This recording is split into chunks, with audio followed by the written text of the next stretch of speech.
শুভ সন্ধ্যা বন্ধুরা, শীতকালের সন্ধ্যায় আপনাদের প্রত্যেককে আরও একবার স্বাগত। আমি সরমা পাঁচমিশালি চ্যানেলে আপনাদের প্রত্যেককে স্বাগত। 3 ভাগ চাল 1 ভাগ ডাল। ডাল মানে হচ্ছে বিউলির ডাল, আর এটা হচ্ছে আমি গোবিন্দভোগ চাল নিয়ে 3 ঘন্টা ভিজিয়ে রেখেছিলাম। ভিজিয়ে রেখে ওটাকে খুব মিহি নয়, একটু দানা দানা মতন পেস্ট করে নিয়ে আমি তার মধ্যে নুন দিয়েছি স্বাদ অনুসারে, এবং তার মধ্যে একটু ময়দা দিয়েছি, কেননা ওটাকে বাইন্ডিংয়ে ভালো হবে বলে। তারপর আমি ওটাকে ঘি দিয়ে করেছি। আপনারা চাইলে ওটা অবশ্যই সাদা তেল বা বাটার দিয়ে করতে পারেন। আমি ওটা ঘি দিয়ে করেছি। আর এটা আমরা সবাই জানি এটা খেজুর গুড় দিয়ে খাওয়া হয়। যাই হোক, কত ছোটোবেলাকার স্মৃতি। আমার মা করতো, শীতকাল পড়া মানেই পৌষ মাসের শেষ।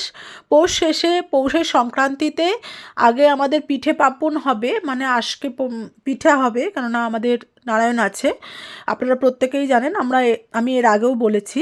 তো ওনাকে আগে দেওয়া হবে, তারপরে মাঘ মাসের শুরুতেই এটা হয়। কিন্তু আমি আর অত নিয়ম মানে পারছি না করতে। আমার ইচ্ছা হয়েছে, আমি আজকেই করছি। তো যাই হোক, মাকে জিজ্ঞাসা করে নিলাম। আমার বাবার জানেন তো খুব নিখুঁত খাওয়া দাওয়া ছিল। তো বাবা বলতো এটা যদি পাতলা না হয় তাহলে আমি খাবোই না।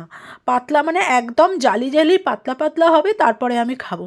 তো আমার মাকে দেখতাম উনুনে ভালো করে নিকিয়ে নিয়ে খুব সুন্দর করে সারা সন্ধে বসে বসে করতো, কারণ পাতলা না হলে বাবা খাবে না, রাগ করবে।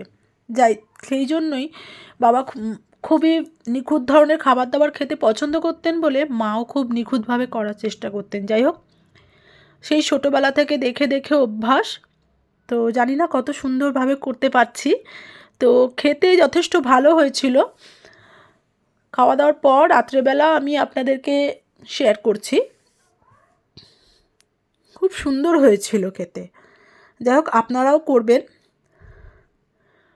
ভালো থাকবেন, সুস্থ থাকবেন।